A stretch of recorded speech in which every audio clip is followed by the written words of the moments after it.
ब्रेकनंतर बुलेटिनमध्ये आपल्या सगळ्यांचं पुन्हा एकदा स्वागत। पहलगाम हल्ल्याच्या तपासासंदर्भात एक मोठी बातमी। एनआयएचं पथक आज पुन्हा एकदा बेसरन खोऱ्यामध्ये जाणार आहे। पहलगाम हल्ल्यातील संशयितांची एनआयएकडून चौकशी केली जाणार आहे। सातत्यानं एनआयएचं पथक बेसरन खोऱ्यामध्ये जातंय। जे संशयित आहेत त्यांची चौकशी केली जातेय, जे तिथले स्थानिक आहेत त्यांच्याशी चर्चा केली जातेय। दहशतवादी कुठून आले आणि कसे गेले याचा तपास केला जातोय। सीन रिक्रिएशन एनआयएकडून केलं गेलेलं आहे आणि आता पुन्हा एकदा आज बेसरन खोऱ्यामध्ये एनआयएचं पथक जाणार आहे। दहशतवादी हल्ल्याचा तपास एनआयएकडे हस्तांतरित करण्यात आल्यानंतर आठवड्याभरात अनेक घडामोडी घडलेल्या आहेत। एनआयएचं पथक सातत्यानं बेसरन खोऱ्यामध्ये जाऊन तपासणी करतंय। तर पाकिस्तानी विमानांसाठी हवाई क्षेत्र बंद करण्यात आलंय। भारतानं नोटीस टू एअरमन जारी केलेली आहे। पाकिस्तानी विमानांसाठी हवाई क्षेत्र 23 मे पर्यंत बंद असेल। पाकिस्तानच्या व्यावसायिक आणि लष्करी उड्डाणांवर देखील बंदी घालण्यात आली आणि ही बंदी 23 मे पर्यंत असेल।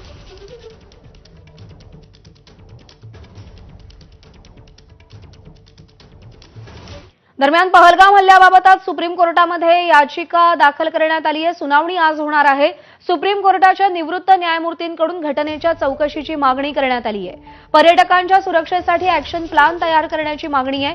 केंद्र राज्य सरकारसह सीआरपीएफ, एनएसए आणि एनआयएला सुद्धा पक्ष करण्यात आलेला आहे।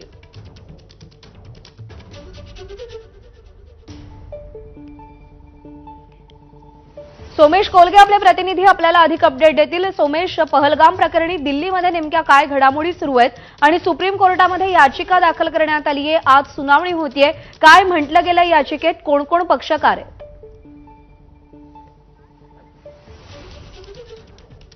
नक्कीच सर्वोच्च न्यायालयामध्ये अनुच्छेद 32 खाली ही याचिका दाखल करण्यात आलेली आहे आणि या याचिकेमध्ये असं म्हटलेलं आहे की सर्वोच्च न्यायालयाने दखल घेऊन ज्युडिशियल इन्क्वायरीचे आदेश हे पहलगाम हल्ल्याच्या बाबतीत द्यावेत, जेणेकरून एखाद्या निवृत्त न्यायाधीशाच्या अध्यक्षतेखाली समिती तयार करून एकूण सुप्रीम कोर्ट मॉनिटर अशा स्वरूपाची चौकशी व्हावी आणि या चौकशीमध्ये जे जे जबाबदार आहेत त्यांना दोषी धरण्यात यावं। परंतु फार शक्यता कमी आहे की अशा स्वरूपाच्या चौकशीचे आदेश दिले जातील।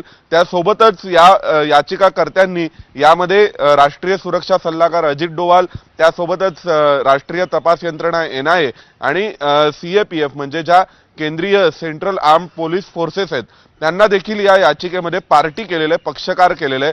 त्यामुळे त्या सर्वांना उत्तरदायी सुप्रीम कोर्टाने पकडावं असं याचिकाकर्त्यांची अपेक्षा आहे। परंतु पहिल्यांदा आज याचिकाकर्त्यांना युक्तिवाद करावा लागेल सर्वोच्च न्यायालयासमोर की ही याचिका दाखल करून घेण्यात यावी का।